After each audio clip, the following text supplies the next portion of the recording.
గోత్రోద్భవీం విఘ్న మహారాజ వర్మణ పౌత్రీం సాగర పర్యంతం గో బ్రాహ్మణేభ్య శ్రవం భవతు కాశ్యపావత్సారణైద్రవత్రయారుషేయ ప్రవరాన్విత కాశ్యప గోత్రోద్భవీం పద్మరాజ మహారాజ వర్మణ పుత్రీం సాగర పర్యంతం గో బ్రాహ్మణేభ్య శ్రవం భవతు కాశ్యపావత్సారణైద్రవత్రయారుషేయ ప్రవరాన్విత కాశ్యప గోత్రోద్భవీం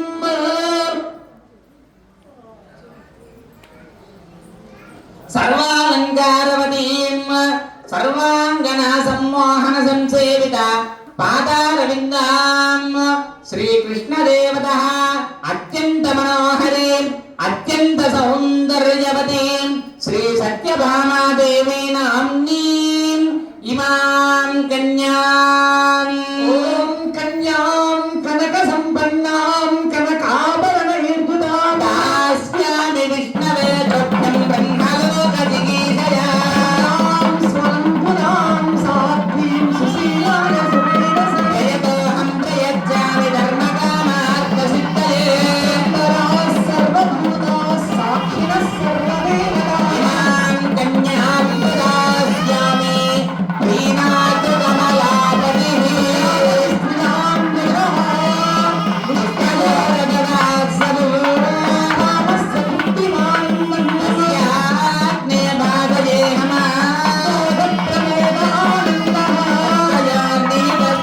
ప్రమోదానందః కామస్య విజ్ఞాని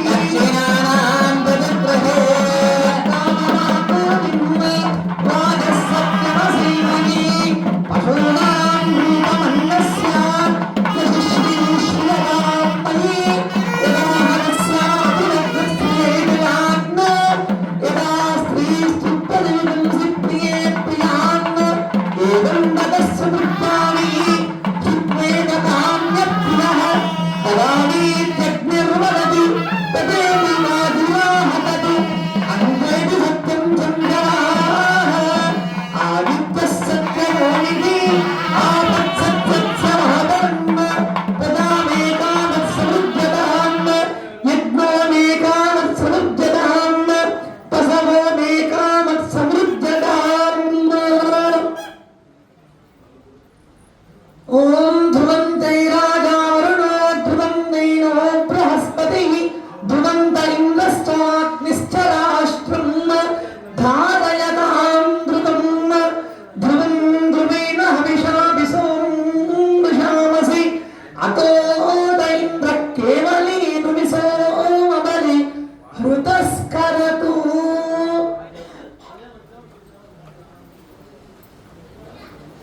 కన్యాదాన ముహూర్త సుముహూర్త అస్తు సుముహూర్త కాలే సూర్యాదీనాం నవానాం గ్రహాణామత్యంత ఆనుకూల్యత ప్రసాద శుద్ధిరస్తు తదాస్తు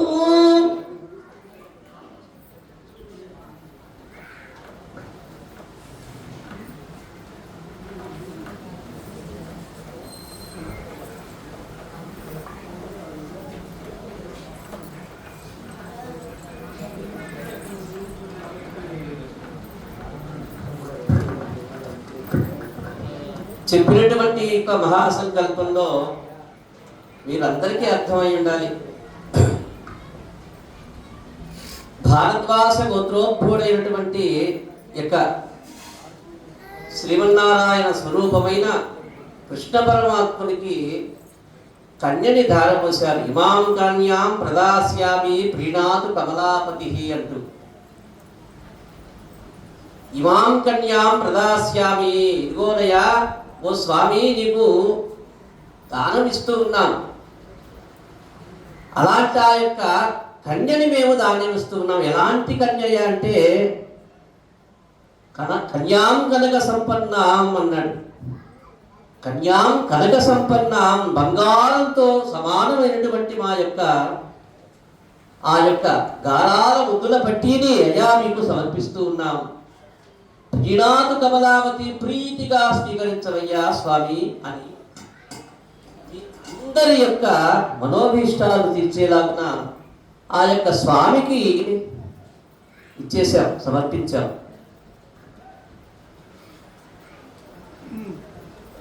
అలాంటి ఆ యొక్క స్వామివారికి సమర్పించినటువంటి ఆ యొక్క కన్య యొక్క కన్యాదాన ఫలము ఏదైతే ఉందో దశాపరేషాం దశ పూర్వేషాం అన్నాడు. మంత్రంలో చెప్పేశారు స్వాములు. దశేపరేషాం దశ పూర్వేషాం, మా యొక్క 10 జన్మల ముందు జన్మలు, తర్వాత 10 జన్మలు, మమ వంశాన మద్వంశాన మాతృవంశాన అన్నాడు.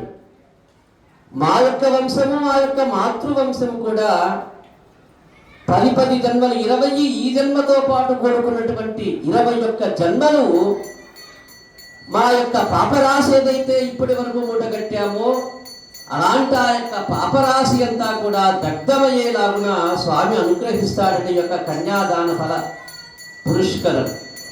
అలాంటి ఆ యొక్క విశేష పుణ్య ఫలాన్ని ఈరోజు చెప్పినట్లు అందరూ మానవులుగా పుట్టలేరు. ఈ యొక్క మానవ జన్మగాక మొత్తం 84 లక్షల్లో కేవలం ఒక జన్మ మాత్రమే మానవ జన్మ. ఆ యొక్క మానవ జన్మలో కూడా చెప్పినట్లు అందరూ కూడా హిందువులుగా పుట్టలేరు. ఆ పుట్టిన హిందువుల్లో భగవదేచ్ఛ అందరికీ ఉండకపోవచ్చు. ఆ యొక్క భగవదేచ్ఛ ఉన్నటువంటి హిందువులలో మానవులలో ఈ యొక్క సందర్భం రాకపోవచ్చు. సందర్భం ఉన్న సమయంలో మనకి అవకాశం లేకపోవచ్చు. అలాంటి ఆ యొక్క సందర్భం నుండి ఇక్కడికి వచ్చినటువంటి వాళ్ళకి కూడా ఈ యొక్క మంత్రం వినేటువంటి భాగ్యం లేకపోవచ్చు. ఆ మంత్రం విన్న వారికి కూడా మనస్సు లగ్నం కాకపోవచ్చు. ఇంత జరిగితే గాని ఈ యొక్క విశేషమైనటువంటి కన్యాదాన ఫలం దక్కదని చెప్పి మీకు ఆ యొక్క మంత్రంలో తెలియజేశారు. అలాంటి ఆ యొక్క కన్యాదానం అయిపోయి ఇప్పుడు మాంగళ్య పూజ చేస్తూ ఉన్నారు. ఏమిటయ్యా మాంగళ్య పూజ అంటే?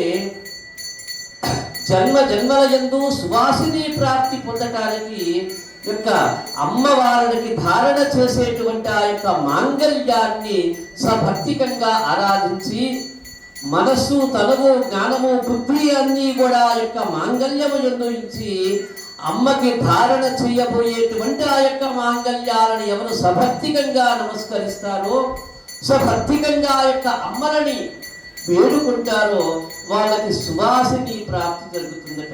జన్మనిచ ప్రతి జన్మయందు సువాసిని ప్రాప్తి పొందటానికి వివాహం జరిగేటువంటి సందర్భంలో ఆ యొక్క మాంగళ్యాలను సృజించాలి, ఆ మాంగళ్యాలను స్మరించాలి, ఆ యొక్క మాంగళ్యాలని కళ్ళకద్దుకోవాలి, ఆ యొక్క మాంగళ్యాలని వేడుకోవాలి. అమ్మా అమ్మలగన్నయమ్మ ముగురమ్మల మూల పుటయమ్మ అన్నారు మహానుభావులు.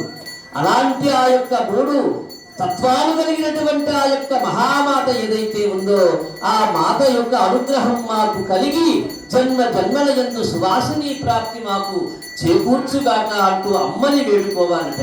అలాంటి ఆ యొక్క మాంగళ్యాలని పూజిస్తూ ఉన్నారు. ఎవరుంటారు మాంగళ్యంలో? సూత్రేషు శ్రియమావాహయామి అన్నాడు. అమ్మవారు ఉంటుందట. శ్రియం ఆవాహయామి, ధృతీమావాహయామి, పవిత్రీమావాహయామి, ప్రమోదాజినిమావాహయామి అంటూ ఆ యొక్క అమ్మవారిని ఆవాహన చేశారు. అందులో అలాంటి ఆ యొక్క అమ్మకి చితురోపచారాలు సమర్పిస్తూ ఉన్నారు. అర్ఘ్యపాద్య ఆచమన పుష్పగంధ తులసాక్షదులు ఆ యొక్క అమ్మకి సమర్పించి ఆ యొక్క అయ్యవారికి చెప్తారు మాంగళ్యాలని. ఆయనేమో లోకరక్షక హేతునా అంటూ మనం స్మరించి అయ్యా యొక్క లోకాలు క్షేమంగా ఉండటానికి మాంగళ్య ధారణ చేయిస్తూ ఉన్నాం స్వామి చేత అంటూ సంకల్పం చేపిస్తారు. మాంగళ్యం తంతునానేనా లోకరక్షక హేతునా అంటాడు. లోకాలకి సకల రక్ష చేకూర్చడం కోసం స్వామివారికి ప్రీతిగా, అమ్మలకు ప్రీతిగా